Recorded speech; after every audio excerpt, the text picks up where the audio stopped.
Well, all right, everybody. Once again, I have been given an excuse to talk about one of my favorite topics in the entire world, which is Tolkien, in relation to politics and on my stream.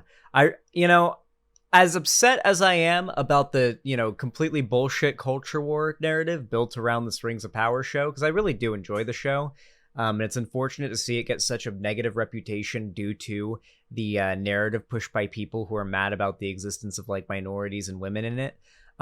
Putting that aside, I'm kind of glad that all of this controversy has happened because otherwise I would not have any excuse to go on long rants about Tolkien outside of like stun locks on stream that are distracting from what I should be talking about. So finally, I can talk about the Lord of the Rings, and it will not be like a stun lock that my editor has to cut out. It will be the whole video.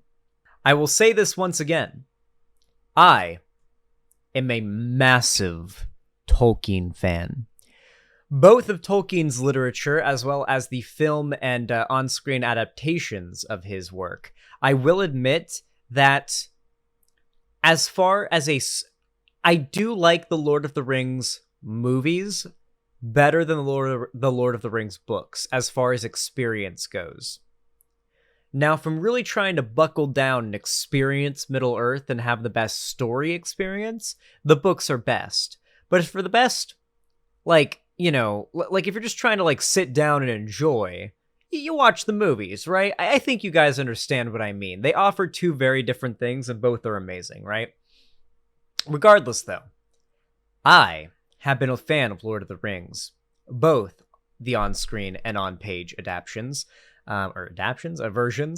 for as long as I can remember. I actually cannot remember the first time I watched The Lord of the Rings because my furthest back memories are ones in which I was a fan of it, and I remember thinking about like, oh, I want to watch Lord of the Rings again, or it's like something I've always liked. So, with that said, I know a lot about it. My lore is, I probably have a few gaps in my knowledge for sure, and I'm pretty rusty on a bit of my lore, but especially recently with the new Rings of Power show that has dropped, I have really been catching back up on the lore. I've also found a really good audiobook of The Fellowship of the Ring, so I've been having a bit of a reread. Technically, I'm not reading it, I'm listening to an audiobook, but sort of a reread of Fellowship of the Ring, and I'll probably continue on through just all of Tolkien's literature again, because I feel like it, because I've been playing WoW, and I kind of want to just have something to listen to in the background while I game. So that's probably what I'll be doing. But all of that aside, I just kind of wanted to set up my credibility talking about this topic. You see, the Rings of Power show has really, really gotten a bad rap. For those of you guys that don't know, Amazon has released a new show, the most expensive TV show ever made, and it is the Lord of the Rings of Power. Now, when this show was first announced, I was a little bit skeptical. When I first heard the news that Amazon would be making a Lord of the Rings show, like, wait, hold on, what? Like they're like doing a reboot of Lord of the Rings? Like they're redoing it? Like, is it going to be like a show format retelling of Lord of the Rings that's maybe more accurate? So that's why they're doing it as a show, so they have the runtime they need? That's what I assumed at first. That's not what they were doing. Turns out Amazon had gotten the rights to the appendices of The Return of the King, which of course is sort of like a historical breakdown of the events of the Second Age in large part. There is some First Age stuff in there, but for the most part, if you want to see a lot of First Age and before that, like Age of the Lanterns and whatnot stuff, you're going to have to go back to the Silmarillion and the Unfinished Tales and stuff. Nerd shit. True. That said, though, they got the rights to the appendices at the end of Return of the King, which basically meant they were going to be making a TV show about the Second Age. And the Second Age is a pretty damn interesting time in Tolkien's universe, and people say it's not a well expanded upon time in Tolkien's universe. That's kind of a misnomer, or like an, kind of a myth, I think. Tolkien did expand thoroughly on the Second Age, maybe not as thoroughly as he did on other ages of Middle-earth, but it certainly wasn't like this weird dark spot in all of his, in the ages of his lore telling. That said, though, I think it was, obvious to tell that this show was going to have to take creative liberties from the start, but people immediately jumped to hating the show, straight from like being skeptical, as you'd expect to be, like cautiously, optimistic or skeptical, to full on hating the show when images started to leak of some characters. Most notably, 3 characters. The first character, who an image of leaked, the princess and wife of Durin, Disa. Now you see, she is a dwarf. And as you all know, gamers and nerds are notoriously dwarf-phobic. But putting that aside, she is also black and a woman. Which, as you can imagine, is, very much a combination that will just spark the ire of many a gamer nerd. So, right off the bat, we had conservatives complaining about this. Right off the bat, you had the right screaming and reeing about this casting. You had people claiming, all the way from claiming that this is a left-wing agenda, blackwashing, the left recasting, this is racist, to like people saying, well, actually, you have to understand that, dwarves live deep underground in the mines underneath the mountains, so it makes no sense for them to have any melanin in their skin because they're never exposed to the sunlight. So, you see, this is just a clear sign of their lack of adherence to realism in Tolkien's very well thought out and well realized world. Some gay conservative fucking propaganda mixed with nerd logic shit like that. And the next character, and then you had the people who were too cowardly to even make those arguments, who would try to argue that, well, you see, the problem I have with this is that she doesn't have a beard. Now, I used to kind of say, oh, yeah, okay, I guess that's a fair enough, complaint, I suppose. I'm sure, dwarf women having beards, they kind of joked about that. But then, I noticed something while watching the show. Do you see that? Chat, do you know what's funny? Do you see it?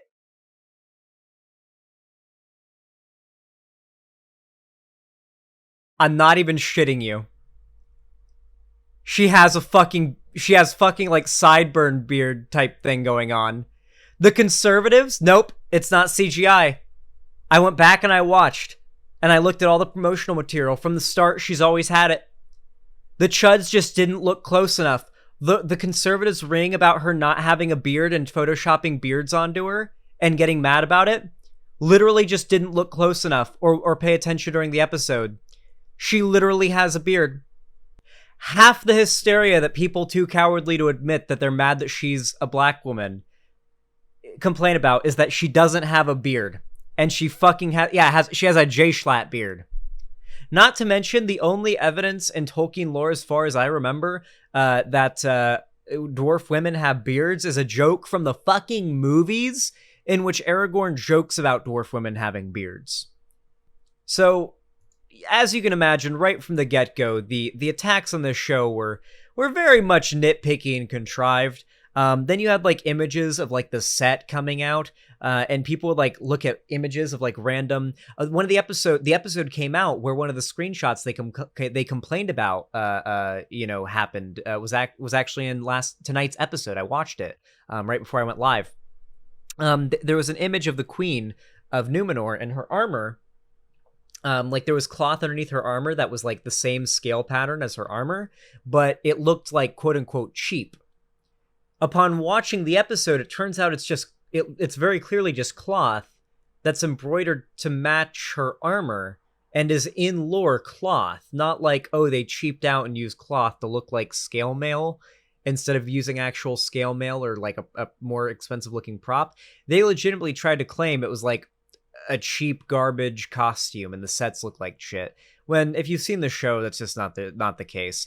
The show, of course, has come out. We're 5 episodes in now, and it is very good so far. I'm sorry, that is my opinion. As a Tolkien nerd, it's very good so far. I really think that, like, if you're going to honestly review this show, in my opinion, the worst anybody could realistically give this show is like a 4 or a 5, because the visuals and music alone make it a worthwhile enough experience to watch that it's hard to get below a 50% with that, you know? Like that at least gets you to 50 to a 5, you know, like having amazing visuals and music, like so much so that you can just sit back and get lost in it. Like that alone gets you up to a 5. But people are trying to argue this show's like a 3 out of 10, which is absolutely absurd because it is absolutely can I give it a 4 out of 10 because Amazon sucks?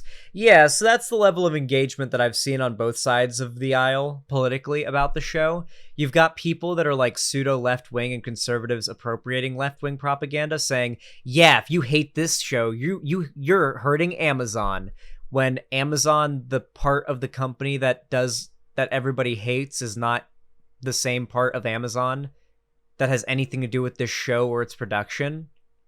So you're literally that's like saying, let me think of like a similar thing. That's like saying, let me just say that thinking that like harming the Rings of Power's performance harms Amazon is hilarious. All you're doing is harming shows like Invincible and The Boys. I don't think you guys realize, but if the Rings of Power does poorly, then The Boys and Invincible both get they both get much lower budgets and they both get hit pretty hard. Amazon has announced that like how well the Rings of Power does in fact determine the streaming future of their platform and of the other shows. So it's really funny to see like conservatives and complain about Amazon and this show, like right after they were just dick sucking Amazon Prime and The Boys because they love Homelander and think Homelander's the hero of The Boys. Very, very funny. There's a lot of very ironic and funny stuff going on. Everybody from like the cowardly, grifting, like, you know, hate merchants of whatever new thing comes out have been complaining about this show, all the way up to the right, who have weaponized the hate for the show as a you know, for a political movement. Most of the hate is politically motivated, of course. Homelander the hero, oof. Yeah, no, the right overwhelmingly thinks that Homelander is the hero of The Boys. They completely misinterpret the show. With that said, though, turns out Ben Shapiro has decided that it would for some reason be wise to step into my fucking domain and talk about this show. To talk about The Lord of the Rings. So let's see it, Ben. Give me your review. Ben Shapiro reacts to The Lord of the Rings, The Rings of Power, Episode 4. I see he has Narsil there. I am jealous that I would like to have a full-size replica of Narsil. I am jealous, though Ben Shapiro is approximately 10 million times more wealthy than I am. So, you know, he can afford to buy a Narsil sword. You know, he can afford to buy the Flame of the West.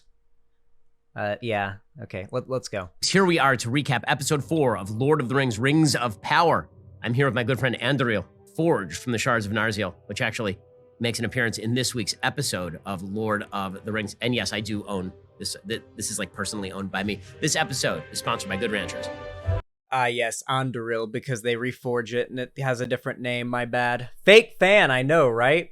Well, visually, Narsil and Andoril look the same. You know that, right? They look the same. They look... Who wields it is what makes the difference. Aragorn wields it and names it, well, actually, in the Aragorn's the one who wields it as, hold on a second, I just fucking moved too hard. Aragorn's the one who, wields it under its new name. But, it existed as Narsil for a very long time before even, Elendil or, Isildur would have ever wielded it. All right, let's see. I wonder if he like fairly reviews it, because like, I wonder if Ben Shapiro is like an actual Lord of the Rings fan who can like appreciate things like for me, I feel like any Lord of the Rings fan should be able to appreciate things like the orcs in this show, like the practical, like even if you hate everything about this show and think it's anti-Tolkien or something. There are just some things that are so unquestionably perfect. It's like, I don't know how they could frame it as being bad. Like, everything involving the orcs is so perfect I wonder how if he's going to do it that way, if he's going to frame it as bad. Let's see. So, guys, actually, I kind of I liked this episode. I'll be honest with you. It was good. Okay. Like, you know what? All right. You know what? My man. Okay. The reason that it was good is because there are no Harfeet. This is like my number one thing that I hate. No more Harfeet. Just cut that entire storyline out and just give us Gandalf and we can be done here. This episode moved the plot. Wait, we don't know that that's Gandalf. And it's Harfoots as well. I don't believe that's the confirmed plural. Harfeet! Anyway, with that said, though, I kind of like that storyline. It's probably one of the more interesting ones going on right now as far as mystery. I don't mind it. I like it. Like, my favorite part of Lord of the Rings was the Shire. I'm sorry, but like, am I the only one that, like, when I rewatch Lord of the Rings, I don't like feel an immense sense of like comfort and like happiness just wash over me when I hear do do do do do do do do do do do do do.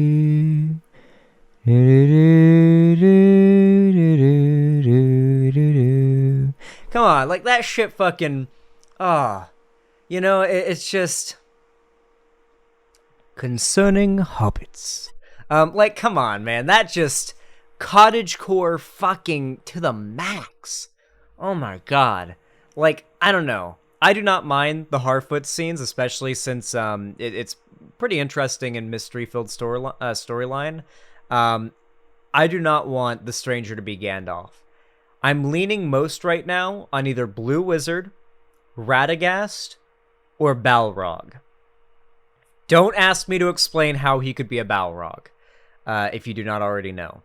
The accent he has in the newest episode sounds a lot like Radagast in the Hobbit movies. And since they're calling him the stranger and they want to make it seem like it's going to be a surprise what his identity is when it's revealed, I really think it's probably going to be Radagast or somebody we already know and not Gandalf. Gandalf is too on the nose and too obvious. Radagast, though, is like, oh, it's him! Okay! And it like would make sense they hid his identity and he would still be in a story, which makes sense. And it would also explain why he's sort of, it seems a little more nature-oriented. Though then again, it seems more like he might have actually been asking what is heat when he first got introduced, and not hand of heat. So that's interesting. Okay, I'm getting too stun-locked. Let's see Ben's review. Plot for it a lot. So this should have been episode 3. They should have condensed the first 2 episodes into basically one episode or even a prologue, and maybe we start with last week's episode. But this episode begins, and we are on the... Okay, I'm glad that this... Okay, I'm actually surprised. Ben Shapiro is the first person I've actually heard make what feels like a sincere critique of this show. Like, so far, I haven't even heard him reference any, like, woke agenda or anything like that. He's literally just genuinely rating the show so far. So, whether or not I agree with him, props to Ben Shapiro for being the first... And I've genuinely sought out reviews of the show that don't immediately fall onto... I watched Heels versus Babyface's review of the episode 4, and he was like, back to the orcs, which are very clearly a representation of white men, because white men are supposed to be evil. And it's like, okay. Yeah, so a lot of the negative reviews of the show, which are the majority of the reviews of the show, fall back on stuff like that. So with that said, what I'm really interested to hear are like genuine criticisms. That said, I disagree with the pacing one. Apparently, they pitched 5 seasons to Amazon for this show. 5 seasons, 50 hours worth of watch time. That tells me that while you could probably rush through the events of the Second Age in that much time, like... I would not be happy if, like, in episode 3 of Game of Thrones season 1, spoiler alert, spoiler alert, spoiler alert, Ned Stark died. Like, what Ben Shapiro is asking right now feels like if when Game of Thrones first came out, if people were like, yeah, man, Ned Stark should have died in like episode 3. This shit's way too drawn out, bro. This shit's way too drawn out. It's like, no. These shows were at their best when you sit down and you enjoy the slow burn, you attach yourself to the characters, and you, like, enjoy the ride. This show is telling us we are on a long ride. Be prepared for that. Don't expect this to be the kind of show that just fucking beelines through every plot, okay? This is one of those, this is going to aspire to be on the scale of something like Game of Thrones. I'm not saying it's a Game of Thrones clone or anything like that, but much in the same way that Game of Thrones was a very large story that took place over over a very large tract of space, over a very large cast, this show is doing the same. And it's going to take place over the course of a long amount of time with a slow burn and a heavy emphasis on character development, which is why I think it's a very cringe complaint to say the show isn't moving fast enough. Too much of it is focused on character. And it's like, we're in episode 5, like, of a 5-season show. You know? Like, what do you mean? The island of Numenor with Galadriel and not Sauron, who's Halbrand. We realize that Galadriel is really bad at politics, but Halbrand is actually pretty good at politics. Listen, Halbrand is getting more and more Sauron-y as each episode passes. I'm not gonna lie. At first, I was like, you guys are reaching with this being Sauron. If we see Sauron appear, he's gonna appear as Anatar, the giver of gifts, the Lord of Gifts. And there's no way that we're gonna see Sauron in some other, like, disguised form first. But Sauron is a master manipulator. And playing this sort of Aragorn-like,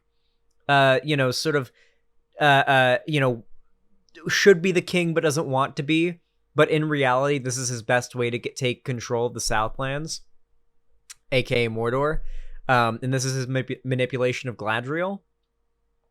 It kind of makes sense. Kind of makes sense for Halbrand to be Sauron in disguise. Especially, well, nah, because Halbrand isn't in Numenor anymore by the end of the episode.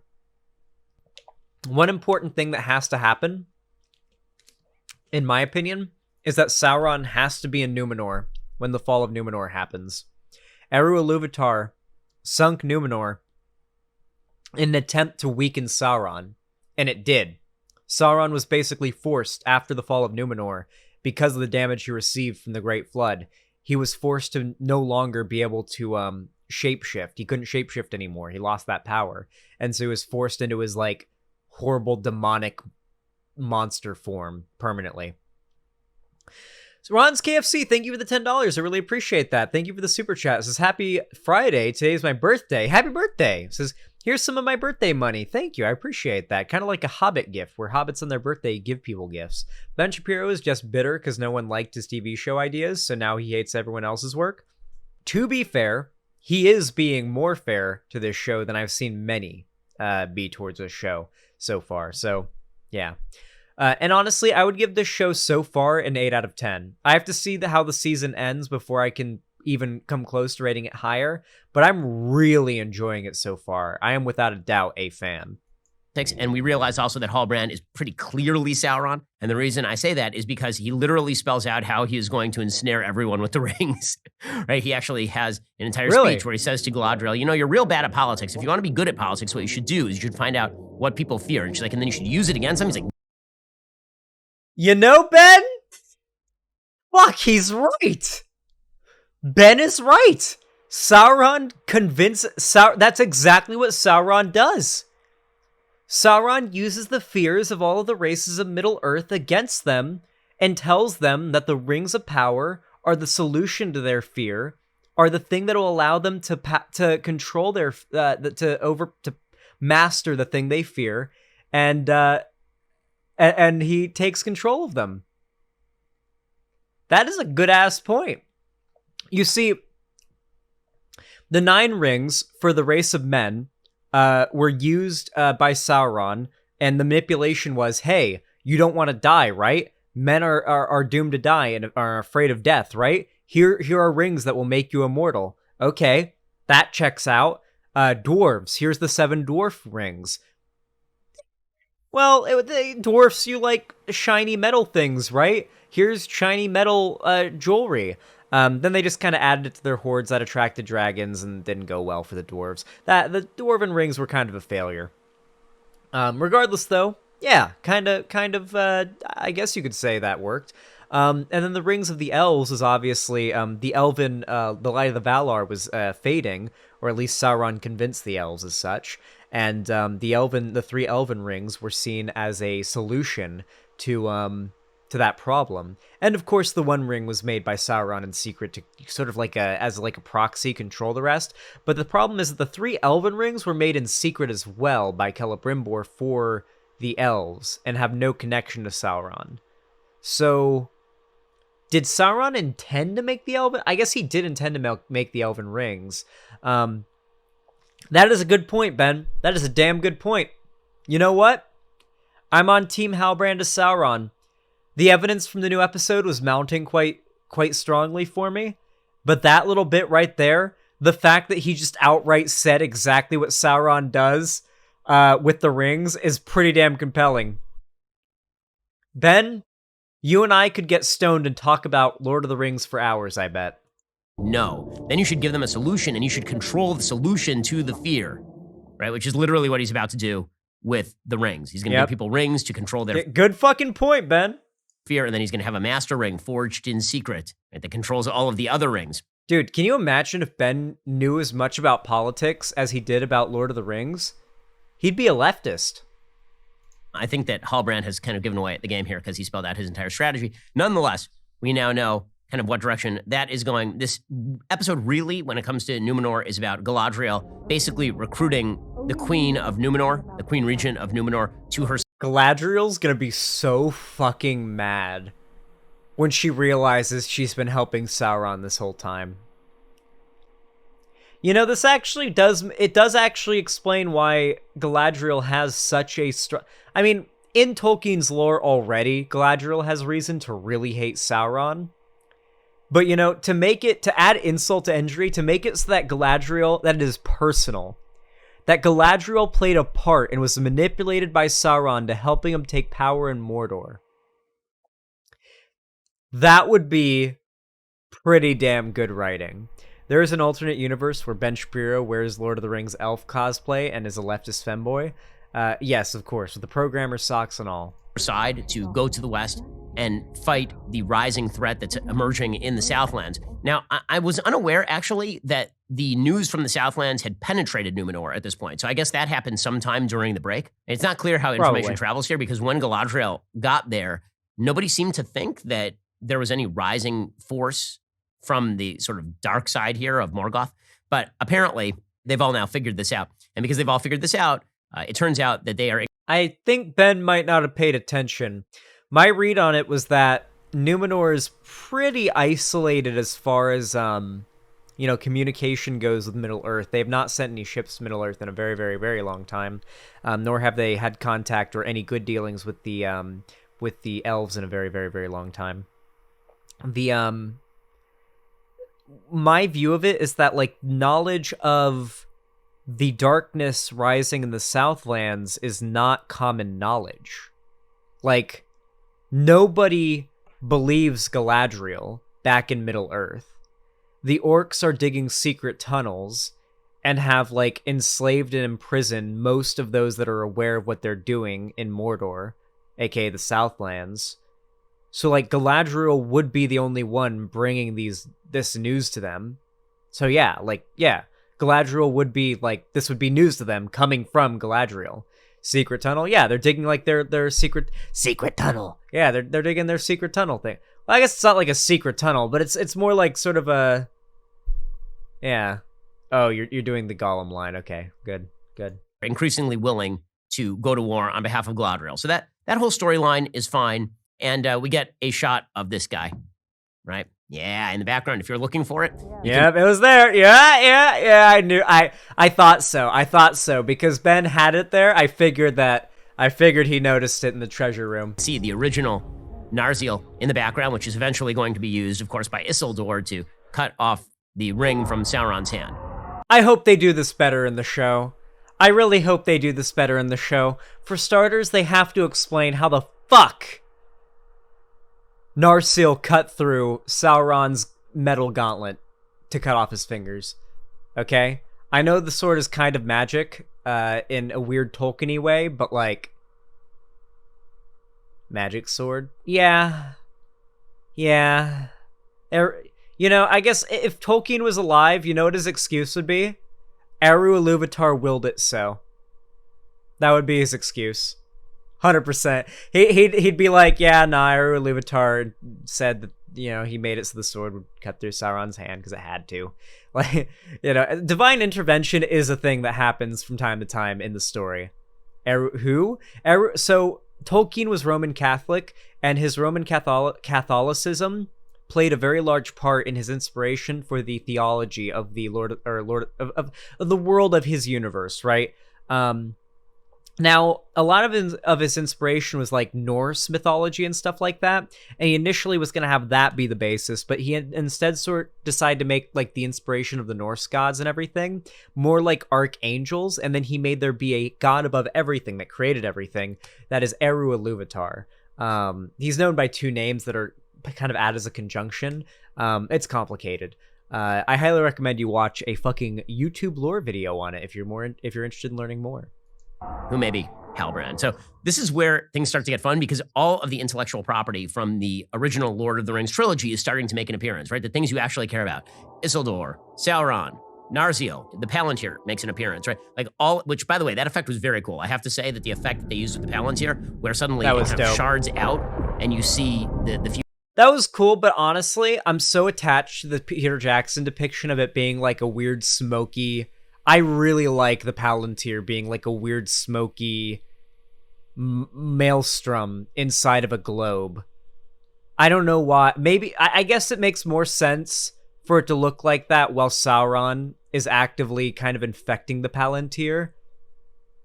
And this is how they look when they're not necessarily under the control of evil. Maybe that's how, I don't know. I like the smoky evil maelstrom inside of the orb. Future. That was very neat. Okay, meanwhile, you have the secondary story. So we have our hero elf guy Arondir, and Arondir is finally meeting Adar. Okay, and we find out that Adar is not, in fact, an orc. Can I just say, dude looks awesome. He looks like a Lord of the Rings, like Peter Jackson trilogy elf. And he kind of looks like... I kind of wish they'd gone a little more evil with him. Because I feel like what they were going for here was... I feel like this guy was the inspiration for Adar. The Hand of Sauron from Shadow of Mordor.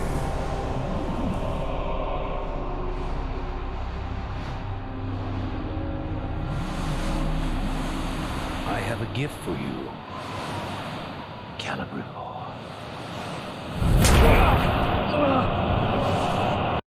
Oh, we're about to get into spoilers for Rings of Power there.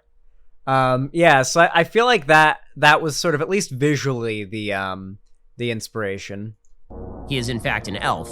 And so we get a conversation where Arondir has the capacity, it looks like, to maybe kill Adar, but he's kind of curious about Adar, so he doesn't end up killing him, which of course will end up being a fatal flaw. I mean, they make a big deal out of the fact that he has the ability right now to put an end to this and sacrifice his life, but he doesn't do so. That is definitely going to come back to bite him. So he has a conversation with Adar that's kind of interesting. Foreshadowing. When it comes to this conversation with Adar, Adar is a really interesting character. He's apparently supposed to be Luciferian. I mean, he is satanic in the way that he is telling lies that seem to have the tincture of truth. Zach makes clear to me, because this is out. You know, it's actually kind of funny. The Rings of Power, like, if you actually try to look for any political messaging in the Rings of Power, its messaging is actually more conservative if you look for subtext. Like, the show starts off, and we have, per Tolkien's inspiration, characters that are ethereal beings coming from a land that is like heaven, Valinor, who fought Super Satan, who are now hunting Satan, pretty much, and are engaging in what is, with basically outright stated to be, an ethnic genocide of sorts, like a racial genocide, I guess, not an ethnic one, a racial genocide against the orcs. Literally hunting down and making them extinct as a species. It is a genocide. And that is their goal. And these are the good guys. And they are hunting a force that is literally meant to be the devil, like inspired by Tolkien's Roman Catholic, ideals to be the devil. And then there is Numenor, which is inspired by Rome, and its fall is inspired by the fall of Rome, which is like something that conservatives love to hearken to as being like an inevitability of the fall of America due to some leftist hegemonic values that are taking over. Like, I don't know. I feel like if you actually like look past the fact that there are black people and women in it, if you actually want to try to look for any political values in it, you could try to say that it's more conservative, if anything. At least loosely. To be fair, the orcs tried to genocide them first. It's a defensive genocide. The orcs are actively trying to genocide them. Like, they're actively building an army to do so. So, I mean, it's arguably not a genocide as so much more like a war against an evil that, as long as it exists, will try to kill you. But regardless, it is still a genocide of a race. Outside my frame of reference, producer Zach, he makes clear that the reference to some lies digging so deep that they are in the roots and the rocks, that this is a reference to the book of Luke. I would have missed that because, again, outside my frame of reference, but cool. Huh. I mean, that's better writing. And I'm curious and interested to know more about what Addar's story is and why he has turned himself over to the forces of Morgoth. And then by the way, released. The people who say this show is badly written, and especially those that say it breaks Tolkien's lore, are not paying attention or do not know much about Tolkien. The amount of extremely, even just subtle references I've noticed, or that I've seen pointed out, are insane. All right, there was one that was just downright fucking insane. You know Elrond's, like, underclothes that he wears? He has sort of this sort of pattern that looks like wings on his clothes, and I didn't really think much of it at first, just thought it looked cool and elfy, and someone pointed out, yes, this is very likely a reference to when Elrond's mother was granted wings by Eru Ilúvatar himself to ascend from the sea. Like, oh, okay, holy shit! That is a hell of a detail! Like, just stuff like that. There's a lot of stuff like that, that if you pay attention is in the show. Like, they really put the work in on making the world feel like, if you pay attention, feel like it's actually Tolkien's world, you know? Like, the details are there to flesh it out. Into the wild in order to deliver a message. And it's weird that Addar has decided that he's going to be the guy to deliver the message, but maybe he sees something. Yeah, people tried to say that, like, the show isn't Tolkien-y, and then there's the scene where Arondir prays to the tree and like gives it an apology before he cuts it down. Like, that's the most fucking Tolkien shit I've ever seen. In Arondir that can be turned to the dark side of the Force. And I think that's probably what's going on. And then we have the third storyline. We're back with single mom Bronwyn and her obnoxious son Theo. They have all gone to this tower. Alas, they have no... I'm not gonna... Okay, Bronwyn is this show's best girl, okay? Bronwyn can get it 100 times over, all right? That is all. Food.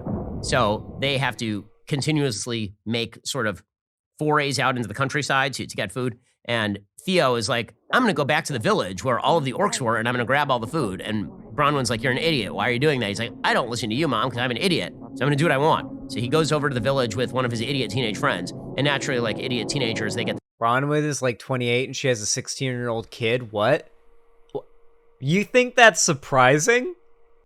Dog, what age of existence do you think this is? When do you think the average marriage age was back then? She's in her 40s? No, she's not in her 40s. She's in her 30s at the latest. Like early 30s at the latest. But yes, Bronwyn is in fact the show's MILF. And I respect the fuck out of them for making the show have a MILF. Themselves into all sorts of trouble. Now, there is a bit of a question that I have. Again, this goes back to a bit of inconsistency with regard to, can the orcs be in sunlight or not? Because they're kind of in sunlight. There's a part where he runs out into the village and the sun has kind of disappeared behind a cloud, but it's not like completely black outside. But so the way that orc sunlight sensitivity works, it is very over-exaggerated in this show. Like, orcs, I'm fine with it. But, like, I don't believe Tolkien ever Beside, obviously, trolls like turn into stone when exposed to sunlight, but like orcs and goblins are just another word for orcs, different type kind of. They're never really described as like sizzling and burning like vampires or something in the sunlight. It's more so that they despise the sun, much like Gollum hated the sun upon the ring's influence. They just really are averse to it, and they can't handle being in it. Like if you were to fight an orc army in broad daylight, you could literally just cut them down because they'd be busy. Like the way I imagine it is that imagine like you've just woken up and then you immediately have your eyes pried open and forced to look at the bright daylight of like afternoon. Like, you know how hard that is? Like, it's like, oh, like that's what it's like for them 24/7 is the way that I kind of pictured it, the way that Tolkien describes it in his writing. And that's how Peter Jackson adapted it. I guess I don't mind it being like they literally get their skin burnt. What I'm wondering is maybe... So part of the story that hasn't necessarily been outright stated, but is obvious if you pay attention, is that these orcs are different than the orcs that we see later on. The orcs that we're seeing right now are like orcs that were made by Morgoth himself.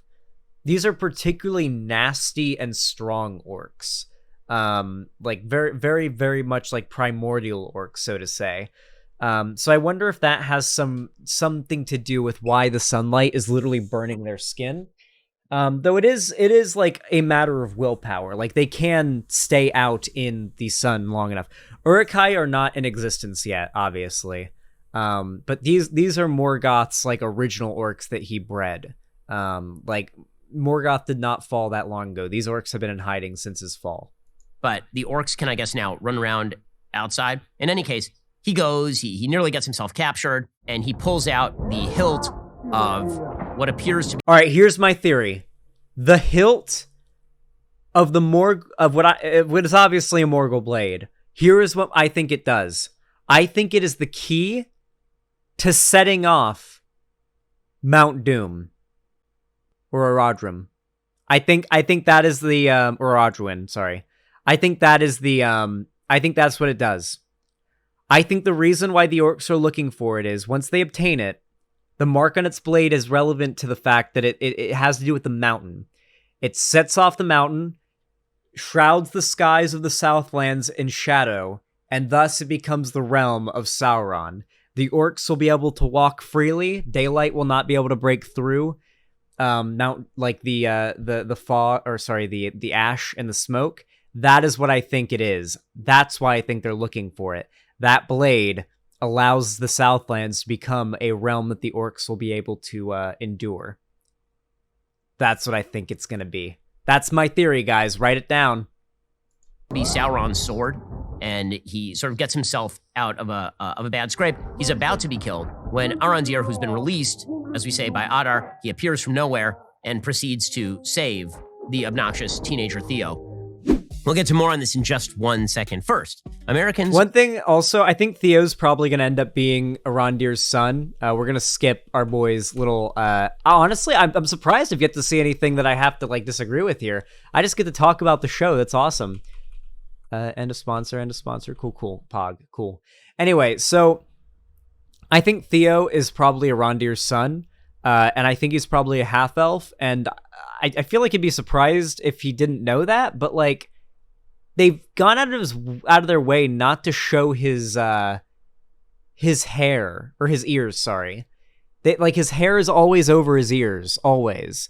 And it's like they talk about how his dad is like no one knows who his dad is, and his mom is in love with this elf.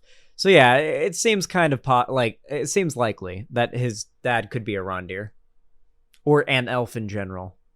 Arondir takes the rest of them back to the Watchtower, where he promptly informs Bronwyn, who I guess has assumed the leadership based on the fact that she killed one orc, like one, and he tells her that... My perspective on it was that Bronwyn was the one... So Bronwyn is like the town's herbalist and healer. So already she was like a guide, like a person they looked to for like guidance on certain things, right? Like your cow is sick, for example. They came to her and she was there to like check on the cow and like try to heal it. Like she's clearly the town's like doctor. So that imparts quite a bit of authority, I'd say.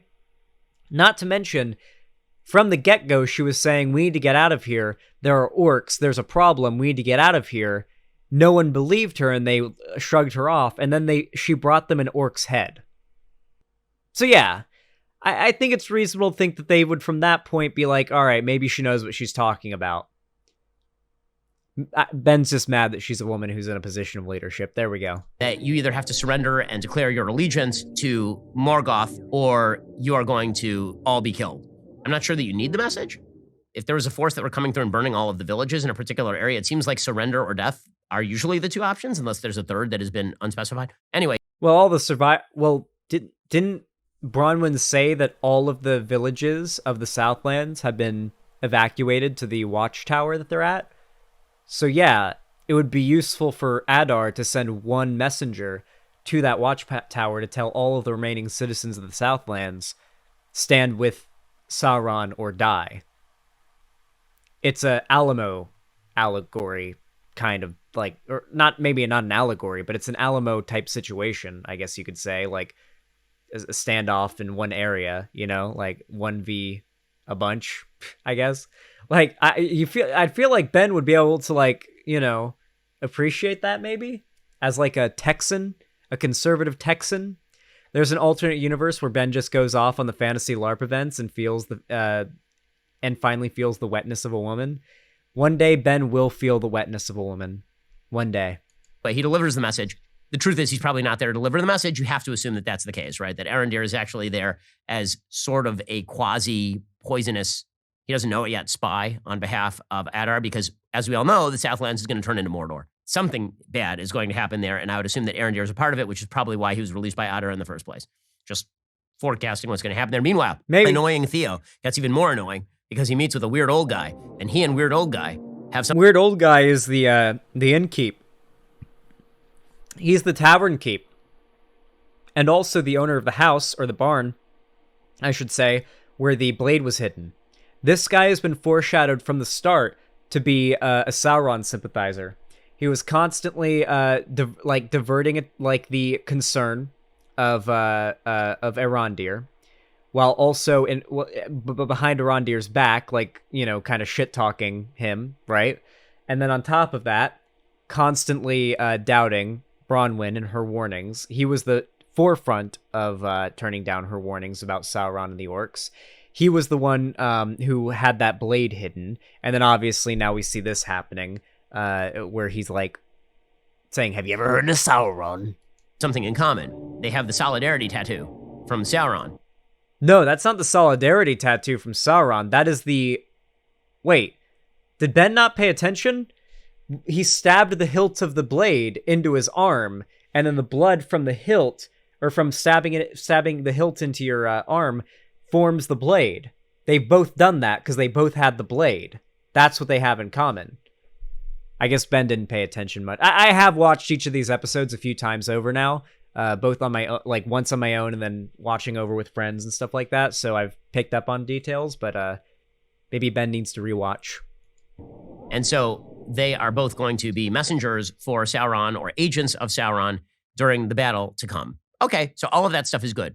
We've got Elrond, and Elrond is hanging out with Durin, and we get this kind of very long and odd sequence where Elrond is talking to Disa, and Disa's trying to hide the fact that Durin is actually looking for Mithril. I'm not sure why that's so hidden or so crazy, but eventually it turns out that he tells Elrond... Well, because Mithril is very valuable, as we end up finding out in the next episode, but it's a very interesting lore for Mithril. I don't recall this being like how it was made in the books, but the explanation is that lightning hit a tree lit by the light of one of the Silmarils on the top of one of the peaks of the Misty Mountains, and when the lightning struck during the battle with a Balrog, the lightning kind of like shot into the roots and created a mineral, a metal,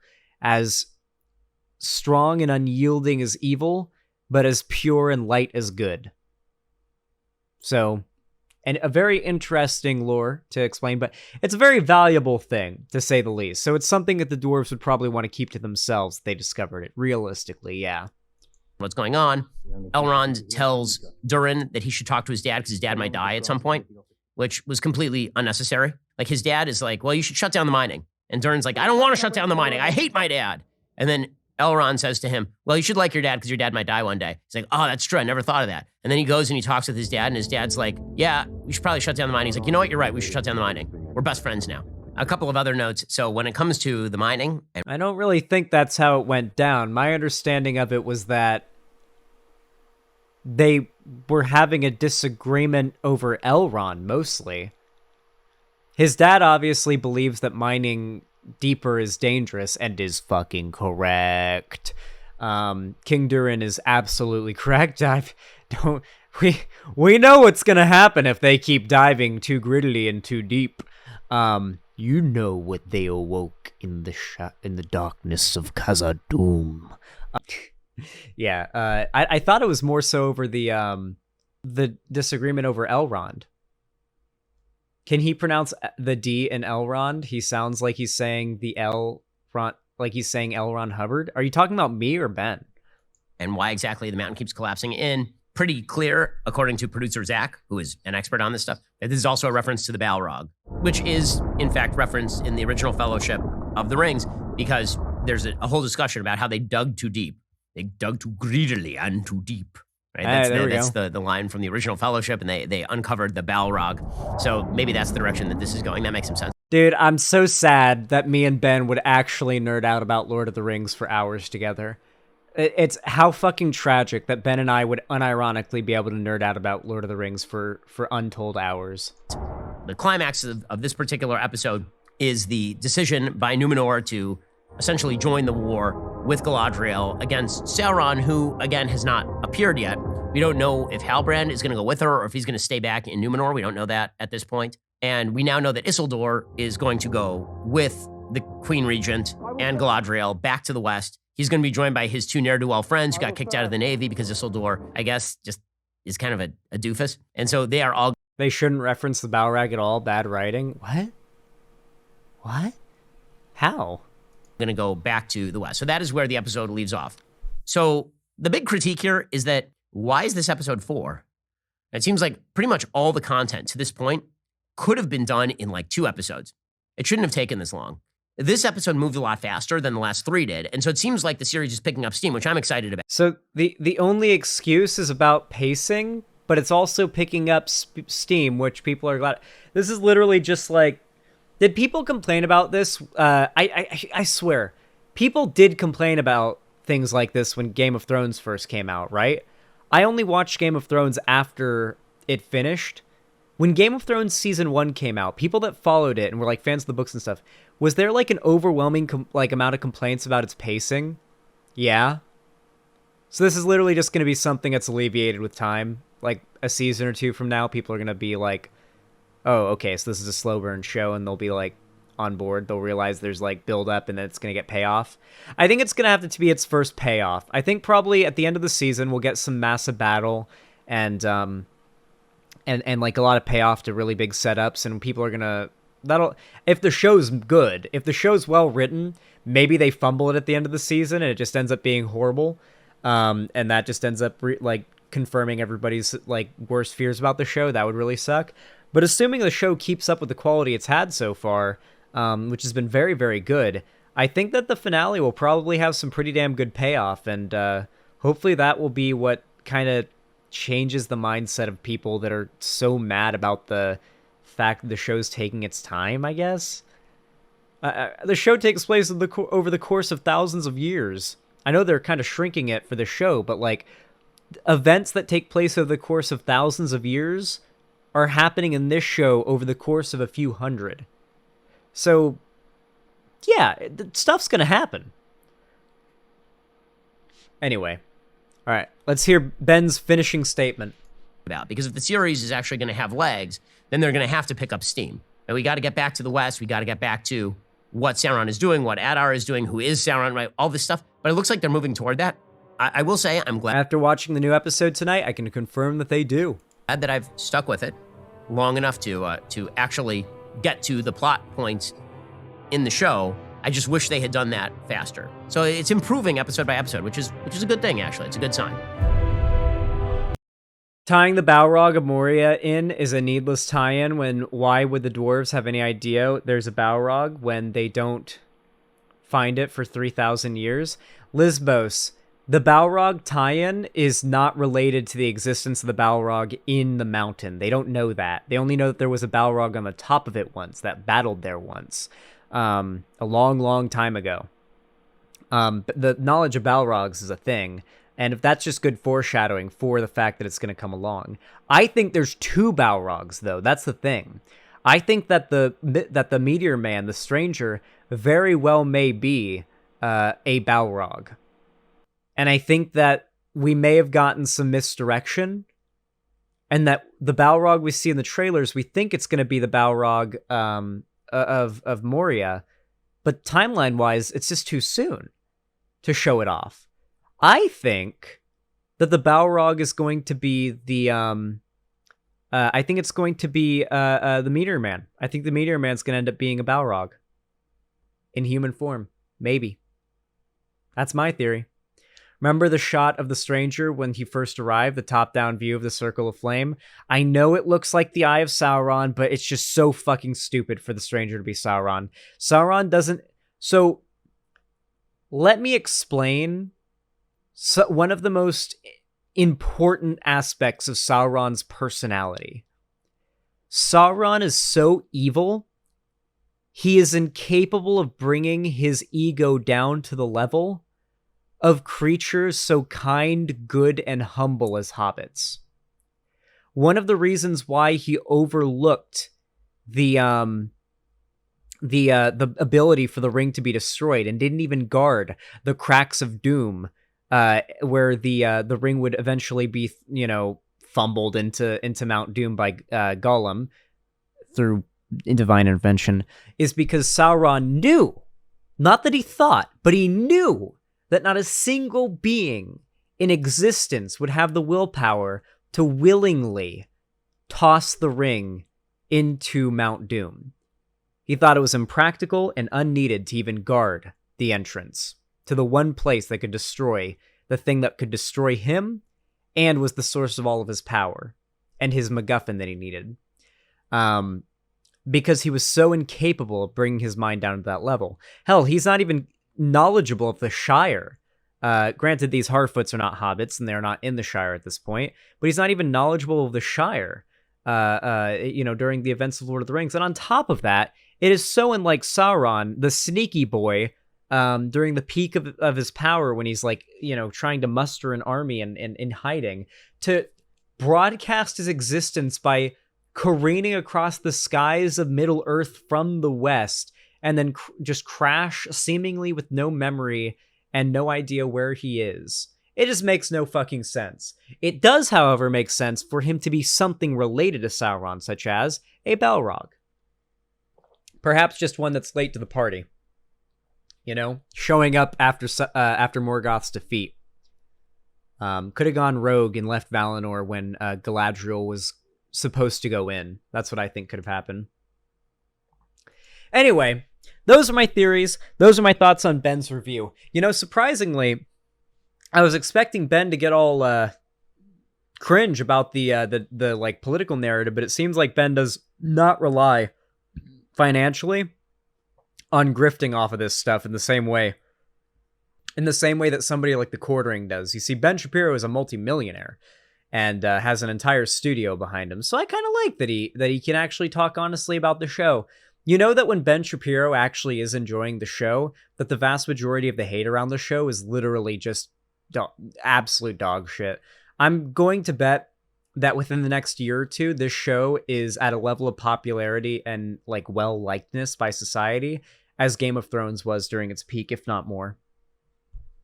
And it's going to be, and people that shit talk this show are going to look about as silly as the people who shit talked House of the Dragon and then deleted their tweets and changed their video titles. Critical Drinker. God, the fact that Critical Drinker said that House of the Dragon was going to flop and it was going to fail and it was garbage and no one cared about it, even on the night of its release. And then after he found out it got 15 million views on its premiere, he then went back and changed his video title from months ago from like, who cares about House of the Dragon to House of the Dragon trailer review, and then deleted his tweets about how nobody cared. Or I don't think he deleted the tweets at least. But yeah, it's just really, really funny to see how quickly they'll completely hop away from the narrative that they had before when it's no longer feasible, and then twist a whole new one. So now the new narrative is that House of the Dragon is in fact based and red-pilled, and of course that Lord of the Rings, Rings of Power, is the woke show that is now at odds with House of the Dragon, and they're competing. Are you enjoying House of the Dragon, Zan? Yeah, I'm really enjoying it. I am really, really liking the fact that I've got so much stuff like on different days of the week that I can look forward to, you know? Like on Friday nights, I've got Lord of the Rings, Rings of Power, and then on Sunday nights, I've got House of the Dragon. Can't complain. Really loving it. Really, really loving it. Anyway, if you enjoyed my thoughts on this, if you enjoyed this video, please consider leaving a like on my stream, whether you're watching live, whether you're watching the video after the fact, or you're watching the VOD after it's gone up on my channel and I've finished streaming. Please consider leaving a like. It helps the channel more than you even realize. It is not a simple show of support. YouTube pushes my content super hard in the algorithm when you guys give it a like, so please consider hitting that thumbs up button. And of course, if you want to see more from me on YouTube, please consider hitting that subscribe button and ring the bell icon to turn on all notifications so YouTube actually tells you when I go live or upload a new video. And of course, don't forget to follow my social medias, all linked down below in the description. And finally, if you want to support me financially directly, you can do so on my website, xanderhal.com/live, in the form of a gifted sub, a sub for yourself, or a donation. And you can also support me through YouTube, Twitch, Streamlabs, Stream Elements, and Patreon. With all that said, thank you so much for watching, and have a good one.